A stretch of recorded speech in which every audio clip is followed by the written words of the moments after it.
been 3.5 years since I worked in television. Things have changed. I've changed slightly. One of the main changes, as you probably noticed, there is no ashtray. I have given it up. A heavy smoker. I used to even smoke in between smokes. I've given it up. Totally changed. And the most extraordinary thing about giving up smoking, to non-smokers, I'm a convert. I've come over. I've joined them. They're proud of me. They say, good for you. You've given up the filthy habit. Good, good, good, good, good. The heavy smokers who used to be my allies, I'm a traitor. Bloody Judas! You of all people! But one of the good things, or one of the new things about giving up smoking, is that I now have my sense of smell back. I can actually get up in the morning and open a window, throw it up and breathe it, and smell again. Petrol. Carbon monoxide. Dog shit.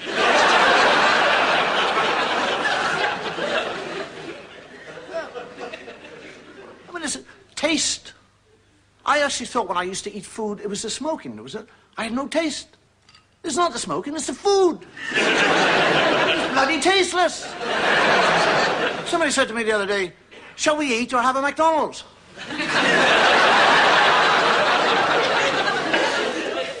And now the whole thing about being a smoker, actually being a smoker is very difficult in today's society because the pressures are on smokers. Society frowns upon smokers. There are signs everywhere. See them here. No smoking. Smoking is not allowed. Smoking is forbidden. The Americans, they're totally lunatic about it. When I was in America, I was smoking, and a woman stopped me in the street and she said, "You're smoking!" Like I'd exposed myself. I said, "Yes, madam." She said, "You had a cigarette in your mouth." I said, "I know, I've been smoking for years. That's the only way I know how."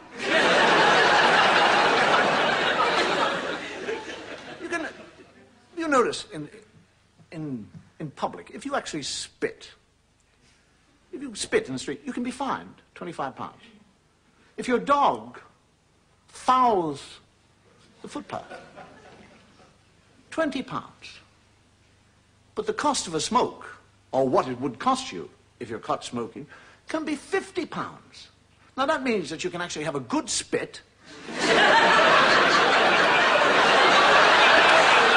Your dog can crap to his heart's content, and you've still got a fiver to take home. When I started smoking, I was actually 4.5.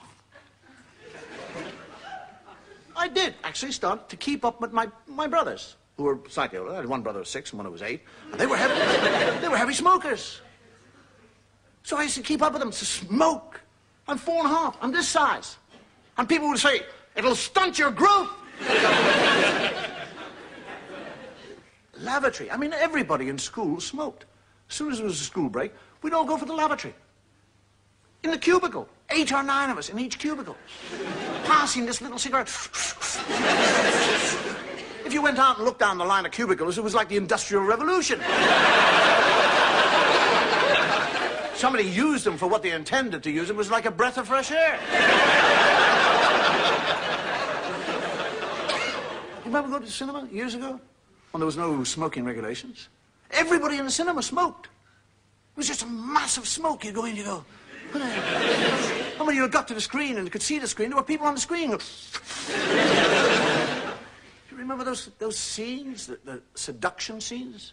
How the cigarette was played with? It became part of a kind of hand phallic symbol. People used to kind of touch it and stroke it and rub it. Women would kind of put it into the mouth and take it out again. The whole audience. They used to have those cigarette cases that you could buy that actually you pressed a button and one cigarette came out all by itself. It was a sexual invitation. You'd hand it out and you'd go, and the cigarette would go. And if the woman went, you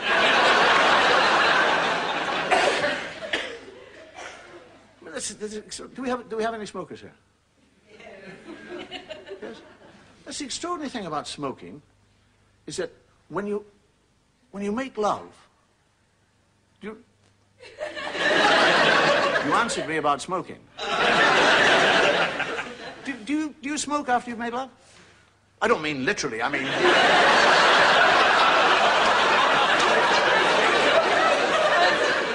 Isn't that, I mean, most smokers, you make love. I love you, darling. Oh, yes, that was beautiful. Oh, yes, you are marvelous. It was wondrous. It was, oh, yeah. And you can't get to the... Can we do it again? Yes, just do me. A couple of years ago, I actually decided, I don't think from pressure or anything else, I decided I would give up smoking because I have teenage children. And I knew that one day my teenage children were going to come in smoking. And I didn't actually think that I could be hypocritical enough to sit there and watch them go, and I'm going, don't do that. Don't be happy. Give it to me. And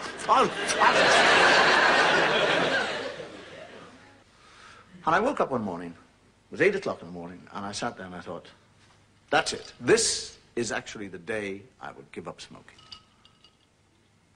And then I thought, well, I don't really want to give it up. What you should actually do is cut it down. What you should do is actually think, you'll only smoke when you enjoy smoking, because you like smoking, you get a certain pleasure out of it. But instead of it being unhealthy, what you should do is just take the moments that you really get the most enjoyment, and that's the time you smoke. And when you enjoy smoking most?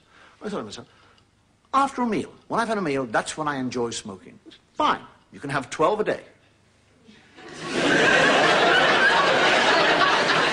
I'm actually sitting there, 8 o'clock in the morning, going, fine, 12, that's good. Right, I'm thinking 12 cigarettes, 12, it's 8 o'clock now. I won't go to bed before 12 o'clock tonight. It's 16 hours, 12 cigarettes. 12, it's an hour and 20 minutes for every cigarette. I'm going to finish that one. It's only 3 minutes past 8. I've only got 11 cigarettes. My wife comes in, good morning, guys. Shut up! Who's going to drive the children? Walk. 12 o'clock noon, I have gone through 9 cigarettes.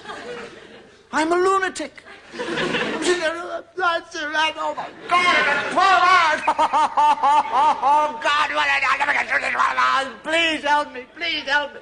I'm going, wait. You have some cigarettes. You've got 3 cigarettes left over. That's 4 hours smoking. You can cut them in half. Then I'm thinking, that'll be 2 dog ends. There'll be 2 butts. I'll be throwing away more cigarettes. I don't know, wait. I'm trying to explain myself. Now, here I have been a smoker since I was so big. I am now going through the first withdrawal symptoms I have ever gone through in my life. So I explained this. I said, listen, wait, calm down. You are actually experiencing withdrawal symptoms. This is your first time. It's difficult, we know it, but you've got to persevere. Tomorrow, it's not going to be so difficult because you'll have experienced what it is today, so tomorrow it won't be so bad. But you'll still have 12 cigarettes tomorrow, and you won't need those 12 cigarettes tomorrow. You probably only need 5 or 6 or 4. So take those 8 today and...